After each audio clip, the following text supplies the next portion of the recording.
hästi, kuidas sul läheb, sul pole relvi kaasas? Ei, härra. Lahe, tule lihtsalt minu juurde ja pööra ringi, pane käed selja taha. Kas on selge? Jah, härra.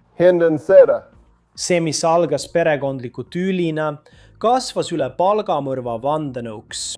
Hiljuti avaldatud kehakaamera video näitab TikToki staari Gabby Gonzalezi isa arreteerimist.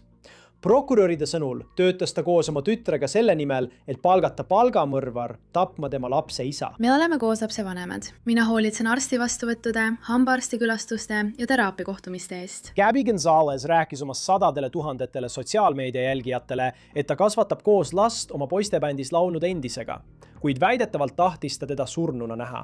Me lihtsalt paneme sind korraks ühe meie auto tagaistmene. Mida tema isa ütles võimudele, kes viisid teda ära, võimalik, et väga pikaks ajaks.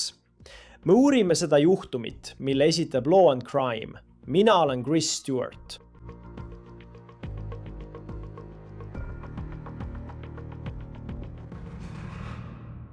Vaata, see on klišee rääkida sellest, kui pealiskaudne sotsiaalmeedia võib olla. Aga selles juhtumis on internetis loodud kuvand täiesti erinev sellest, mida FBI väidab Gabby Gonzaleze ja tema perega tegelikult toimuvat. Ma olen sinuga aus. Ma ei teadnud enne nende arreteerimist eelmisel kuul mitte kedagi, kes selle looga seotud oli. Aga kui sa oled nagu mina, siis see polegi tegelikult oluline, kui vaadata, kui šokeerivad on selle loo keskmes olevad süüdistused. Ja nüüd on meil avaldatud uued kehakaamera salvestised, mis näitavad hetke, mil võimud tabasid selle operatsiooni väidetava rahamehe. Teadlik kõigest toimuvast. Ei, ma ei ole teadlik tütar. Ja, Ariala. Ja. Me äsja saime Seminole maakonna šerifi büroolt Floridas selle kehakaamera video, kus arreteeritakse TikToker Gabby Gonzalez isa Francisco eelmisel kuul. See on Orlando West TV video, mis näitab Francisco esimest kohtusse ilmumist pärast seda, kui teda süüdistati palgamõrvari palkamises, et tappa oma enda lapselapse isa. Ja mis teeb selle juhtumi veelgi tähelepanuväärsemaks, on see, et Francisco on elukutseline advokaat. Kuid nüüd seisab ta silmitsi võimalusega veeta aastaid vangla vormiriietuses. Ma näitan teile kohe, mida Francisco ütles šerifiametnikele, kui nad ta minema viisid. Aga selle loo tegelikuks mõistmiseks peate vaatama, milliseid väidetavaid samme see perekond astus, et sihikule võtta inimene, kellega nad avalikkuse ees näisid olevat üsna heades suhetes. Olgu, kõigepealt räägin Floridast, sest olen sündinud ja kasvanud Florida tüdruk, aga kolisin sealt ära 5 aastat tagasi. See on Gabby Gonzalez.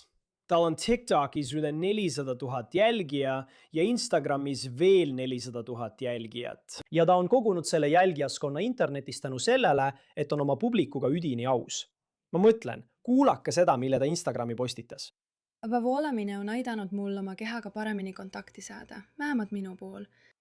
Teiseks on menstratsioonitooted naeruväärselt kallid. Menstratsioonitooted peaksid olema kergesti kättesaadavad kõigile, kes neid vajavad.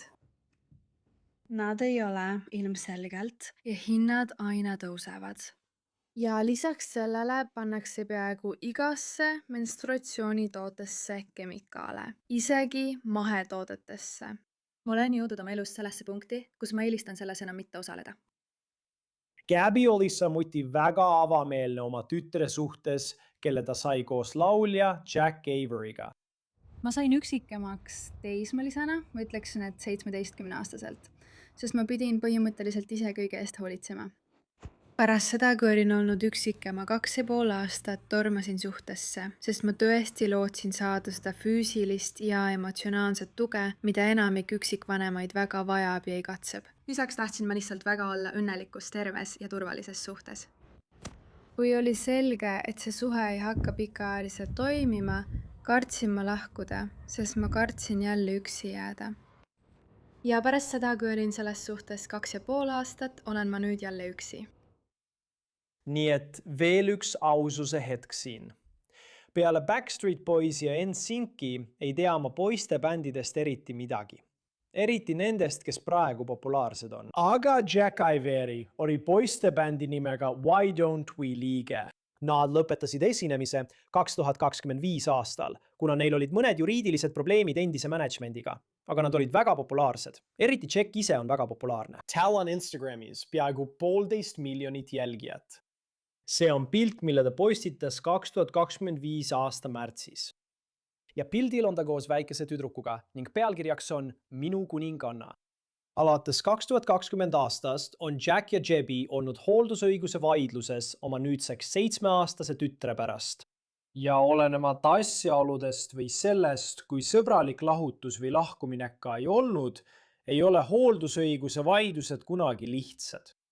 Aga just selle aasta märtsis ütles Gabi Instagramis järgmist. Me oleme kaasvanemad. Mina hoolitsen arstivisiitide, hambaarstiaegade ja teraapiaseansside eest.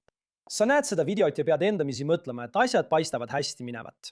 Ma mõtlen, nad on olnud selles hooldusõiguse vaidluses. See on kindlasti raske. Selle keskmes on väike tüdruk, aga ta tundub väga rahulik ja avatud ning räägib sellest, kuidas nad on kaasvanemad. FBI sõnul ei saaks see tõest kaugemal olla. Ajad olid sel hetkel uskumatult ohtlikud. Nii et lähme nüüd nende süüdistuste juurde, mis selle keskmes on.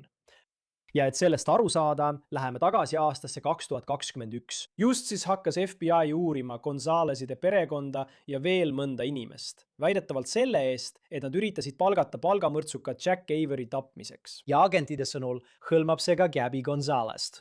Nii et Gabil on ka endine abikaasa, kes ütles FBI-le, nagu me loetud kohtudokumentidest teame, et tema isa Francisco arvas, et hooldusõiguse vaidlus oleks odavam, kui Jack Avery oleks surnud. Francisco palkas väidetavalt isegi ühel hetkel eradetektiivi, et Averyt jälgida. See oli aastaid tagasi, et proovida tema kohta midagi leida, mis võiks hooldusõiguse kohtuasjas abiks olla. Kuna tema lapselapse hooldusõigus oli kaalul, ütleb FBI, et Francisco oli väidetavalt valmis maksma $1000, et probleemist lahti saada. Ja see probleem oli Jack Avery. See on ajajoon väidetes selle kohta, kuidas see väidetav vandenõu tekkis. Kohtudokumentide kohaselt kirjutas Francisco väidetavalt 22. märtsil 2021 peregrupi vestlusesse. Kuidas sellega on? Et ta väidetavalt soovis Jack Averyt hirmutada. Ta kirjutas, tsiteerin, helista Barsale, kunagi pole liiga vara. Mida uurijad pidasid oluliseks, sest hilisemad tõendid näitasid, et Gabi Gonzales ja tema endine poissõber, kes on samuti sellesse kaasatud, tema nimi on Kai Corderi ja ka tema seisab nüüd süüdistustega silmitsi. Väidetavalt üritasid nad värvata MMA võitlejat nimega Dustin Barca, et ähvardada Jack Averyt. Praegu Dustin Barcas selles asjas süüdistusi ei saa. Tahame selles osas olla väga selged. Kuid mingil hetkel järgmiste nädalate jooksul viiakse plaan Jack Averyt hirmutada uuele tasemele. Väidetavalt üritasid nad leida palgamõrvarit, et tappa Jack Avery. 2021 aasta aprillis ütleb FBI, et Francisco, Gabi isa, saatis $10,000 Kai Cordrile, et minna tumedasse veebi ja palgata palgamõrvar. Uurijate sõnul üritas Francisco väidetavalt raha näidata kui veebiarendusteenuste eest makstut, kuid agendid ütlevad, et see oli vaid kattevari. Selle $10,000 eest ei tehtud kunagi mingit veebiarendustööd. See oli väidetavalt millegi väga kurja kuulutava jaoks. 2021 aasta juunis saadab Francisco väidetavalt veel raha Kai Cordrile. Seekord oli see. $4,000 kohtudokumentides on kirjas, tsiteerin. 5. juunil 2021 saatis Cordri Francisco Gonzalesile oma saidi Whisper Business kaudu $4,000 suuruse arve ning Francisco maksis selle summa hiljem ära. See tehing ilmus Francisco välja nõutud pangarekordites. Cordri ütles hiljem, et ta tegelikult ei osutanud veebiarendusteenuseid ja uskus, et arve eesmärk oli varjata tegelikku tehingut. Nii et sa kuulad seda ja Cordri näib mingil määral koostööd tegevat. Kuid taas, talle on esitatud süüdistused, millest räägime kohe edasi. Ja sul on see sotsiaalmeedia täht, tema tollane poissõber Kai Cordri ning siis Gabi advokaadist isa, kes väidetavalt selle plaani välja mõtlesid. Ja ausalt öeldes ma lihtsalt ei tea. Samuti tahan ma välja tuua, et millisesse internetinurka sa üldse läheksid, et palgamõrvarit otsida. Aga see seltskond arvas väidetavalt, et nad on õigel teel. Muide, Kai väidetav kasutajanimi, kui ta väidetavalt mõrtsukat otsis, oli King69.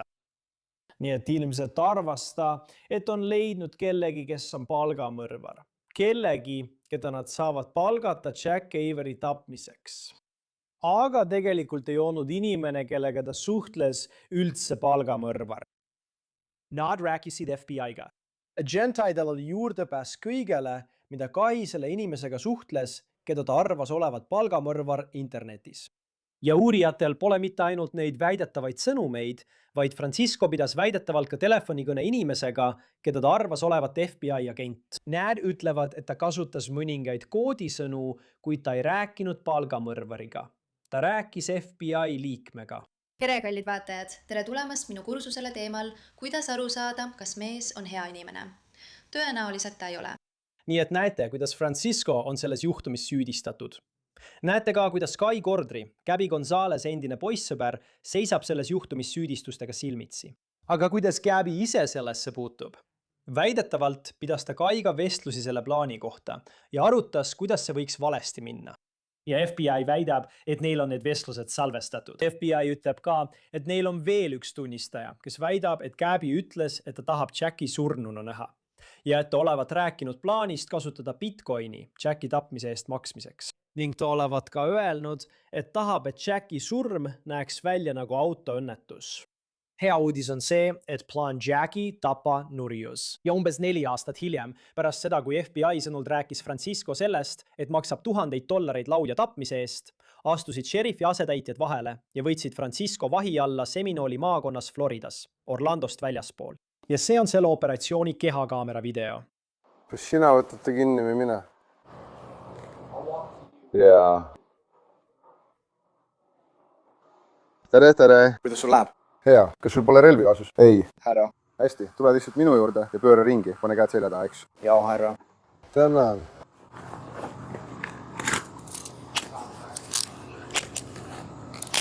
Tule siia, sõber.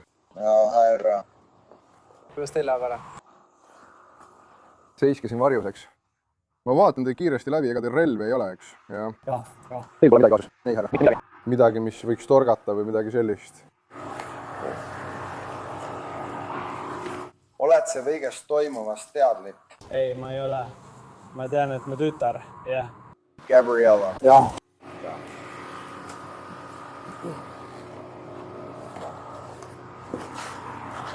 Ai, sa jalad korraks šarki.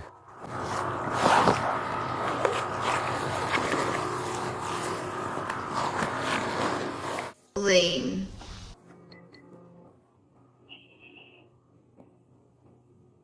Pööra ümber ja tule seljaga siia. Muidugi mees, palun väga. Veenda, et oled korralikult kinni, kõik on korras ja sul on mugav, nii palju kui võimalik. Olgu, praegu on nii, saame neid vajadusel kohandada. Hästi. Tere, kas naine on seal või lapsed? Minu naise poeg ja sinu minija on seal, eks? Jah. Minu naine on praegu Los Angeleses. Okei. Ja siis vastsündinu Salt Riverist, jah. Need on minu lapselapsed. Jaa. Jaa. Tere!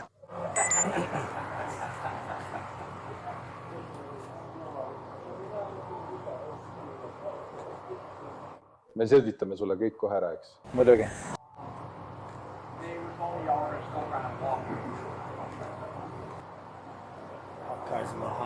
Jah, vabandust. Siit on kuulda, kuidas Francisco ütleb, et tal on natuke palav, tal on ebamugav.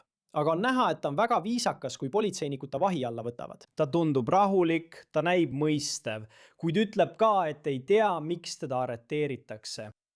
Dan viib meie autot korraks.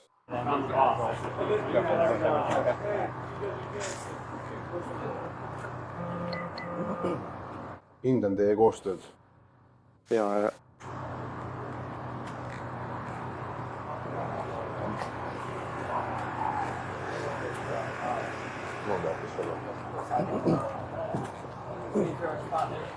Teil pole midagi, mis mind huvitaks. Midagi muud ei ole ära, jah. Üldse mitte midagi. Ma tahtsin öelda, ta pidi ootama korraks. Tere, operaator. Lihtsalt mõned kviitungid. Sul on neid vaja. Kas jätsid oma telefoni elamisse? Ja see on üleval korrusel. Olgu. Sa võid selle endale võtta. Ma mõtlen, see on lihtsalt minu raamatupidajale. Kes siin sees on? Minu poeg ja või tema naine ning minu tütre tütar. Läheme siit poolt. Kas vaatas või?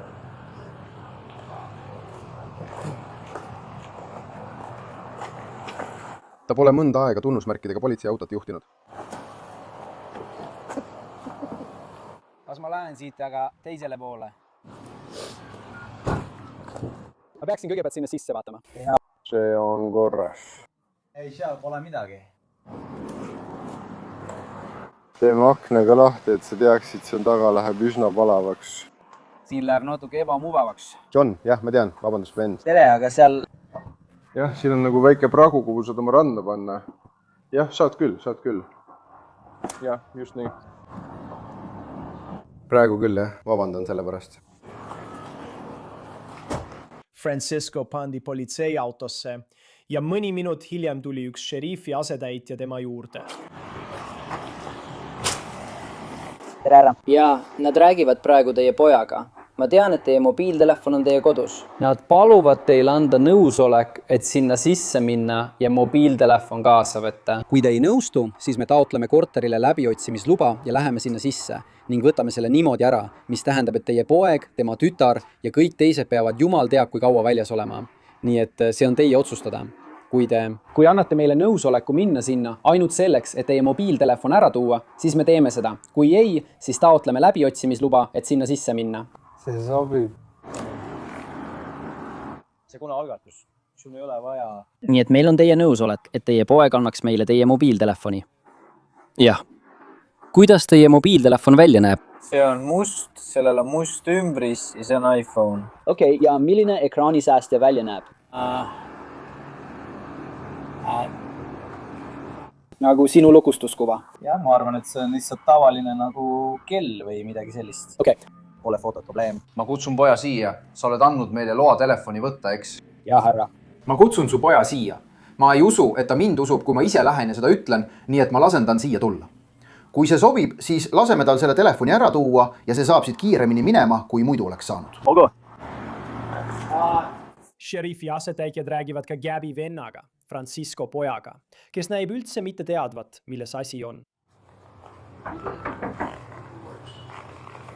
Kas sina oled Nick? Jah, õige, jah.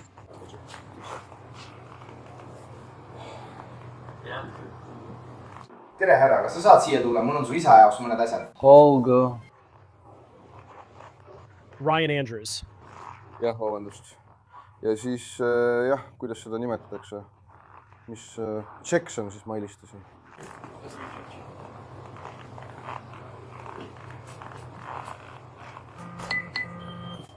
Aitäh, et täna meiega liidusite. See jäeti talle külge. Olgu. See on nii lõbus. Ma rääkisin tema või selle kaudu. Olgu. Kas saaksid selle meile anda, palun? Ma pean seda tegema. Poeta mind, nii et räägime. See juhtum on Californiast. Nad küsivad seda telefoni. Ma tean, et FBI võttis selle telefoni mitu aastat tagasi, kui meil olid FBI agendid. Olgu.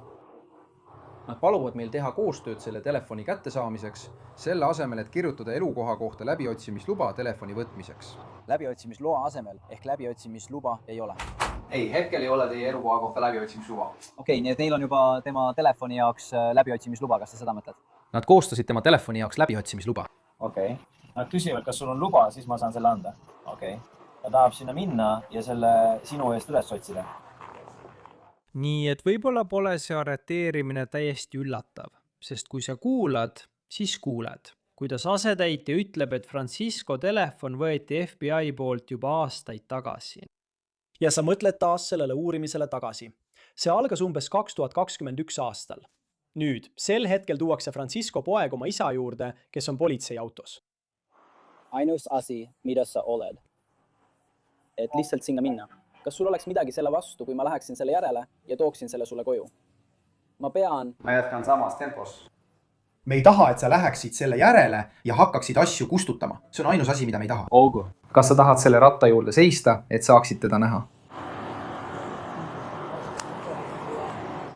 Tere, aitäh, härra. Kuidas teil läheb?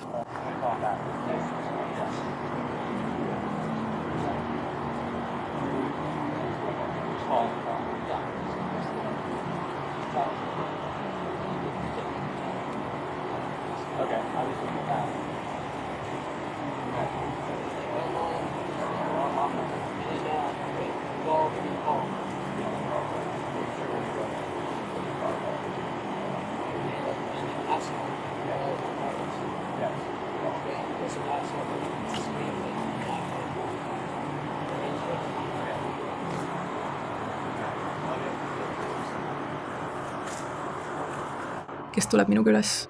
Uks nice.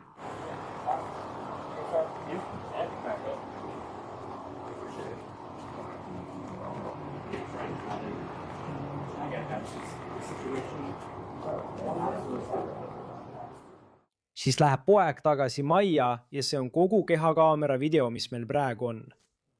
Samal ajal arreteeritakse Francisco Floridas. Tema TikTokis kuulus tütar arreteeritakse läänerannikul. Ta oli Humboldti maakonnas, mis asub Põhja-Californias. Ja ta oli arreteerimise ajal lennujaamas. Pärast kinnipidamist viidi ta üle Los Angelesse. Nüüd on see video tema esimesest kohtuistungist, mille TMZ sai eksklusiivselt. Gabby seisis tõkke taga. Tema ees oli tema advokaat, nii et me ei saanud tema nägu eriti hästi näha. Aga sellel kohtuistungil, mis kestis vaid paar minutit, kehtestati Gabby suhtest lähenemiskeeld, et ta hoiaks eemale mitte ainult Jack Averyst, vaid ka nende tütrest. Nüüd on Gabby, tema isa ja tema endine poissõber Kai Cordry, kõik süüdistatud mõrvakatses, mõrva vandenõus ja mõrva tellimises. Mis puudutab Jack Averyt, siis ta ütles tegelikult eelmisel aastal ühes taskuhäälingus, et FBI ütles talle, et ta oli väidetava mõrvaplaani sihtmärk, kuid selles taskuhäälingus ta ei laskunud detailidesse. Seega pole täpselt selge, mida ta tol ajal teadis. Kuid ta andis välja avalduse pärast oma lapse ema arreteerimist. Ta ütles järgmist. Mõni päev tagasi arreteeriti 3 isikut seoses väidetava plaaniga mind tappa. Üks neist isikutest on minu tütre ema. Aastaid oleme mina ja mu pere pidanud taluma tugevat avalikku tähelepanu, valesüüdistusi ja väga valusaid rünnakuid meie iseloomu ja maine vastu. Selle aja jooksul otsustasin ma jääda vaikseks, austusest õigusprotsessi ja mis kõige tähtsam, oma tütre vastu. Praegu keskendun sellele, et olla parim isa, kes ma olla saan. Olen tänulik, et mul on ainuhooldusõigus oma tütre üle, kes on turvaline, terve ja väga armastatud. Ootan, et saan jätkata tema jaoks rahuliku ja stabiilse elu ülesehitamist. Soovin avaldada siirast tänu oma perele, sõpradele, õiguskaitseorganitele ning Los Angelese maakonna prokuratuurile nende toetuse eest kogu selle protsessi vältel. Ja lõpuks, kõigile, kes on mind toetanud ja hoidunud hinnangute andmisest kuni tõde selgus, aitäh teile. Alati otsige tõde. Nüüd määras kohtunik Gaabile $2 miljoni suuruse kautsjoni ja ta suutis selle tasuda. Nii et ta on vangast väljas samal ajal, kui selle juhtumiga edasi minnakse. Mis puudutab tema 2 kaassüüdistatavat, tema isa ja endist poissõpra, siis nemad on endiselt vanglas, samal ajal, kui selle juhtumiga edasi minnakse. Tere hommikust kõigile, espressode vahen. Mitte nagu meie. Ja see 13-aastane eksperiment mu aju on millegi kallal. See lihtsalt on nii. Gabby pole pärast oma arreteerimist sotsiaalmeediasse midagi postitanud. Liituge meiega, et sellest loost rohkem rääkida. Meiega on Randy Kessler, perekonnaõiguse advokaat. Alati on tore sind siin Law and Crime'is näha, Randy. Ma tahan alustada kõigepealt sellest, et see ulatub tagasi aastasse 2020. Sest tundub, et just siis hakkas see hooldusõiguse küsimus arenema. Võttes arvesse kriike, mida me praegu teame ja seda, et selle juhtumi puhul kulus umbes 5-6 aastat, et tegelikult arreteerimiseni jõuda, siis mis selle ajajoone juures sulle kõige rohkem silma jääb? Sest tundub, et juba 2021 aastal võis FBI'l olla piisavalt tõendeid. Ja ma ütlen seda mitte juristina ega õiguskaitseorganite liikmena. Pealtnäha nagu kõrvaltvaatajana tundub, et nad oleksid võinud palju varem tegutseda. Õige.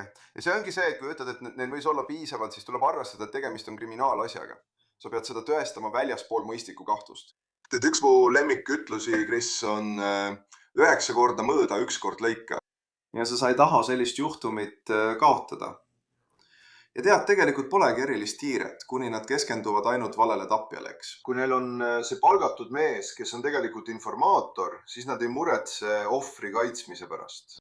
Et aeg oli natuke rohkem, aga sa tahad asja õigesti teha. Sa tead, et kui sa kedagi nii tõsise, nii dramaatilise, nii uskumatuna tunduva asja eest vastutusele võtad, eks. Proovi veenda vandekohtunikke, et tema ja tema isa tapaksid lapse isa. Parem oleks, kui sul oleks kõik kindlalt paidas. Nii et mind ei häiri, et nad võtsid aega ja lõpuks sai piisavalt tõendeid. Tundub, et nüüd on neil isegi rohkem kui küllalt. Ja kindlasti on olemas salvestatud vestlused ja telefonikõned. Nad väidavad, et neil need on olemas. Ma mõtlen, et see on nii, nagu me oleme paljudel juhtudel näinud, eriti föderaalsel tasandil, et neil kulub aega enne, kui nad jõuavad sinnamaani, et sekkuda ja arreteerida. Tahtsin sinuga rääkida, sest tead ju, me sageli ja kahjuks mõnes neist juhtumitest on olnud näiteks lahutus. Selles juhtumis oli tegemist mingi hooldusõiguse vaidlusega, mis oli kestnud aastaid. Ja ma mõtlen Francisco Gonzalezi peale ja siin on keegi, kes on ise advokaat. Aga kui vaadata tagasi, siis tundub, et ta oli väga seotud selle hooldusõiguse vaidlusega oma lapselapse üle. Ja ma olen kindel, et pole ebaseaduslik palgata eradetektiivi kedagi jälitama. Aga tagantjärele vaadates tundub, et selles juhtumis läksid asjad ikka päris tuliseks. Nagu keegi, kes töötab ja peab tihti tegelema nende väga keeruliste peredünaamikatega. Millal sa märkad, et midagi toimub ja tunned, et olukord läheb pingeliseks? See leni välja, et sa tead, ma ei tea, kas keegi suudab kunagi ette näha, et keegi väidetavalt üritab palgata palgamõrvari, aga kus asjad lähevad kaugemale, kus tundub, et võib-olla keskendume ainult seadusele. Tead, juristidena on meil erinevad vastutustasemedeks, meil on omad piirid. Me saame teha ainult seda, mis on seaduslik. Ja selleks, et säilitada oma litsents, saame teha ainult seda, mis on eetiline. Ja oma maine hoidmiseks saame teha ainult seda, mis on professionaalne. Ma olen kindel, et advokatuur ei kiida heaks palgamõrvari palkamist, et tappa oma tütre lapse isa. Me kuuleme seda palju ja siin on palju liialdusi, on palju viha. Ja meie tead oleme mõnikord see filter, mille kaudu see välja tuleb ja inimesed saavad meile oma tundeid välja valada. Ja sa tead, kui nad ütlevad selliseid asju, siis me ütleme neile, et ärge tehke nalja. Ja nad ütlevad, kas poleks odavam lihtsalt palgata kriminaalkaitse juhuks, kui ma nad ära tapan. Ja mina ütlen, et see pole naljakas. Kui sa oled kas või 1% tõsine, siis peame sellest rääkima. Ja mina ei ole sinu advokaat. Ning me räägime kellegi teisega ja võib-olla pöördume võimude poole. Nii et me kuuleme seda tihti ja ma olen neid vestlusi pidanud.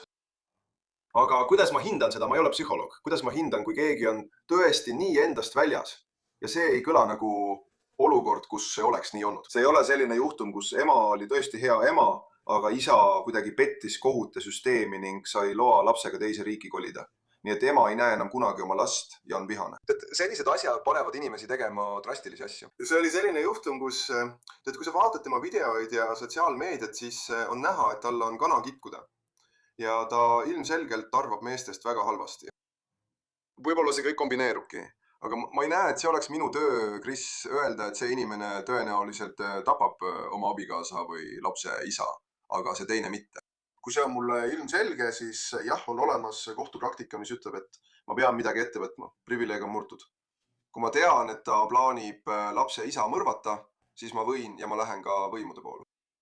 Õige. Ja sa isegi arvad, ma arvan, et sa tood hea punkti välja iroonia kohta. Sest tead, ühel hetkel väidetakse, et Francisco ütles midagi sellist, et oleks lihtsalt odavam, kui Che Guevara oleks surnud.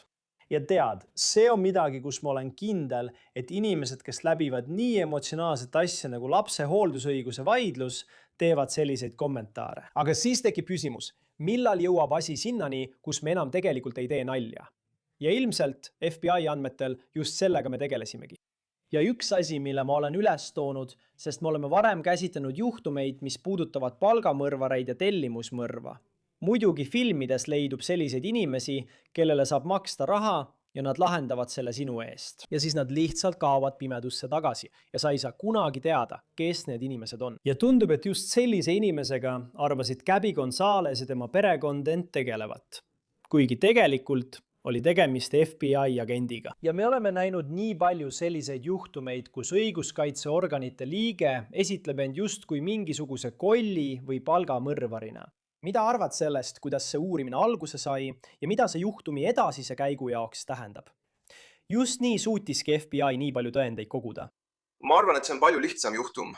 Kui me oleme kajastanud juhtumeid, kus palgamõrvar palgati põõsast välja hüppama, tänavale rehvi panema ja isa maha laskma, kui ta tütart emale külastuseks tagasi viis. Tead, need inimesed, see pole nagu filmides. Nad jäävad vahele, eks. Ja nad ei ole professionaalid, kes küsivad $100,000. Me kuuleme lugusid, sa oled neid kajastanud, kus mõne tuhande eest arvab keegi, et ma võin kellegi tappa. Mis see mulle? Nad jäävad alati vahele. Tõsiasi, et see oli tegelikult keegi õiguskaitseorganitest peaks tegema sellest täiesti kindla juhtumi, sest neil on kõik tõendid olemas. Isik, kes hakkab ema ja tema isa vastu tunnistama, on inimene, keda ema arvas palgavat mõrva toime panema, mõrva sooritama. Nii et ma arvan, et see on tugevam juhtum. See kõlab nagu väga tugev juhtum. Ma ei tea, mis väljapääs võiks olla. Ja, sa tead, kaitseadvokaadid ütlevad, et see on lihtsalt liiandus ja see on lihtsalt huumor, must huumor, aga sellele järgnesid teod. See polnud lihtsalt, ma soovin, et mu mees oleks surnud ja ühel päeval ta ongi surnud. Seal oli A plus B võrdub C. See on hea ja me räägime ka aastate pikkusest tegutsemisest. See kõik nagu kestab edasi. Kui kaua, ma mõtlen, hooldusõiguse vaidlus kestis alates 2020 aastast. Jack Averill oli lapse hooldusõigus. Nad kasvatasid last mingil määral koos. On selge, et Gabi pere polnud rahul. Aga kui kaua võivad sellised hooldusõiguse vaidlused kesta? Isegi kui tehakse otsus ja keegi saab hooldusõiguse, siis kui tavaline see on, et asi kestab 5-6 aastat ja ikka veel vaieldakse edasi-tagasi, kellel peaks olema lapse hooldusõigus? See teebki minu töö nii keeruliseks. Mõnikord huvitavaks, aga väga tihti keeruliseks, sest see ei ole äriline tehing.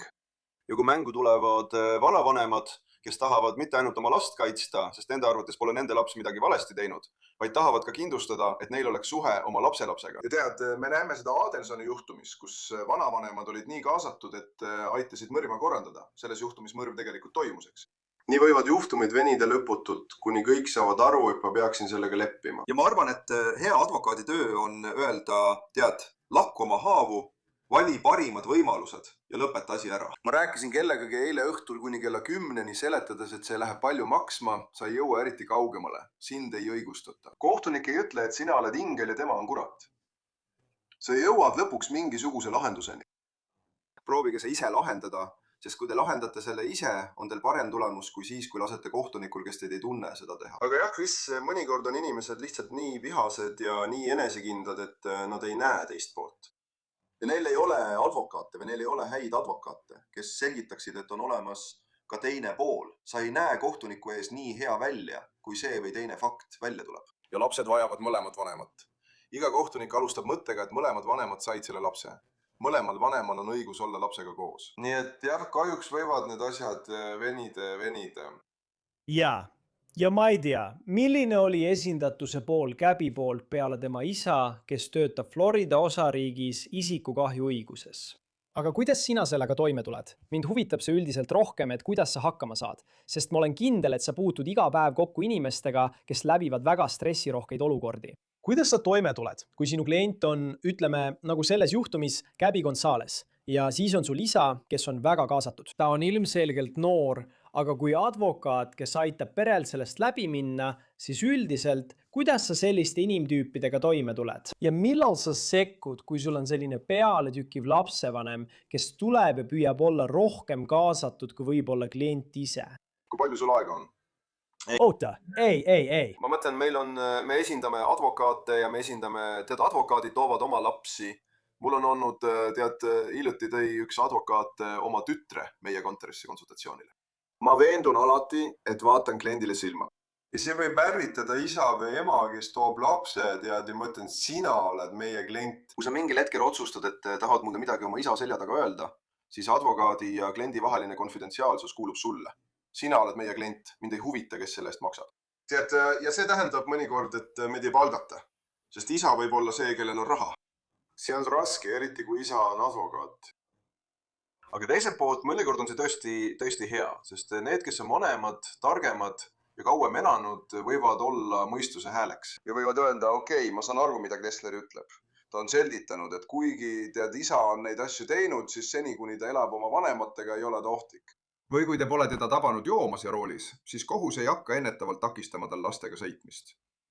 Tead, see on 2 teraga mõõk, aga kui hooldusõiguse vaidluses on pealetükkiv ja liigselt sekkub lapsevanem, võib see olla keeruline, kuid kannatlikkus ja asjade selgitamine aitavad. Ja mõnikord peame lihtsalt enda kaitseks kõik kirja panema ja ütlema, kuula. Ma ütlen seda sulle, aga ma panen selle ka kirja. Ja kui sa rahuned, siis palun loe seda kirja 3, 4, 5 korda ja siis räägime edasi. Aga see on hea küsimus, Chris, ja see on väga raske. Ja see ei puuduta ainult vanemaid. See võib olla nii sugulased, see võivad olla agendid, see võivad olla juhid, see võivad olla inimesed, kes püüavad klienti kaitsta. Ja mõnikord püüavad nad klienti kaitsta meie eest. Sest meie oleme ju lihtsalt advokaadid, kes tahavad raha teenideks. Paljud inimesed arvavad, et me ei püüa anda head nõu. Ja me püüame anda kliendile seda, mis on talle parim.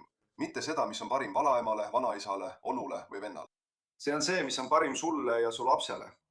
Ja tead, mõnikord me ei tea seda.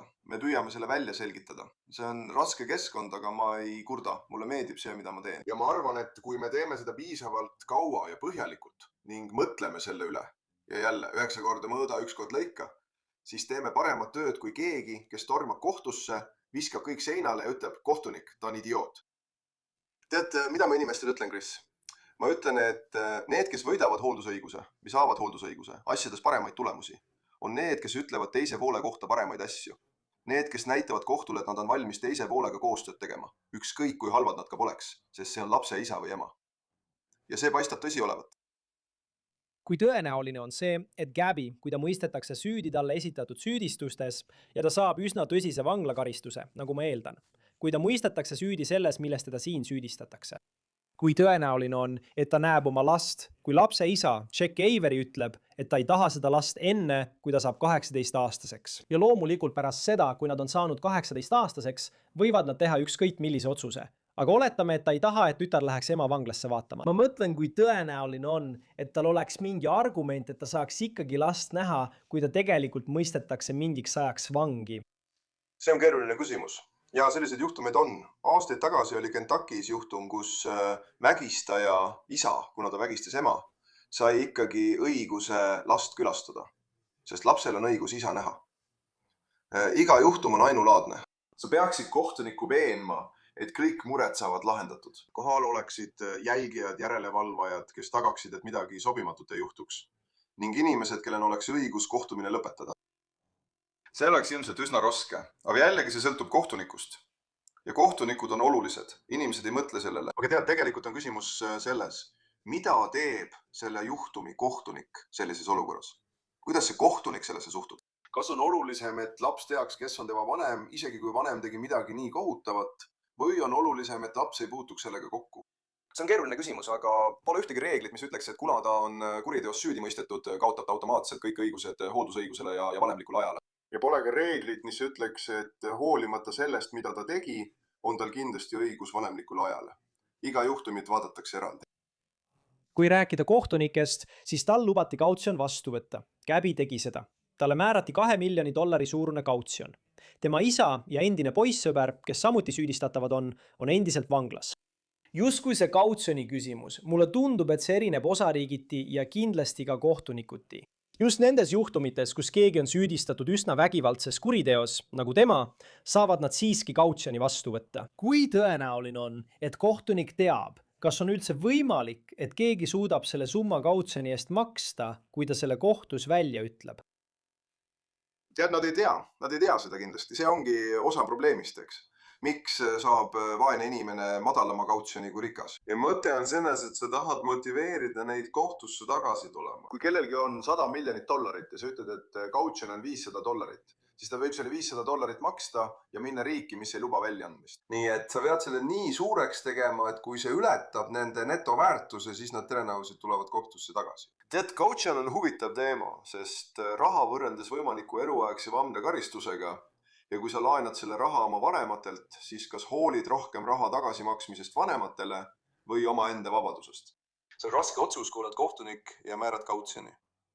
Ja sellepärast paljudel juhtudel polegi kautsjoni üldse.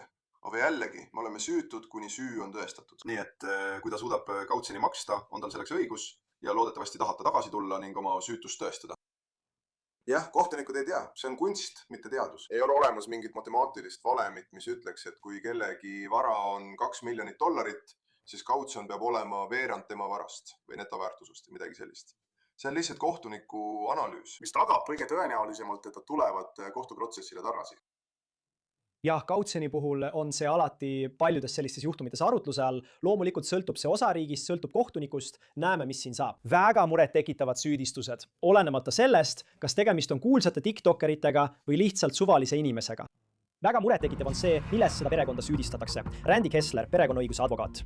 Alati on hea, kui olete Law and Crime saates. Aitäh, et olite meiega. Aitäh, Chris. Sellega ongi kõik saates On the Case, mida esitleb Law and Crime.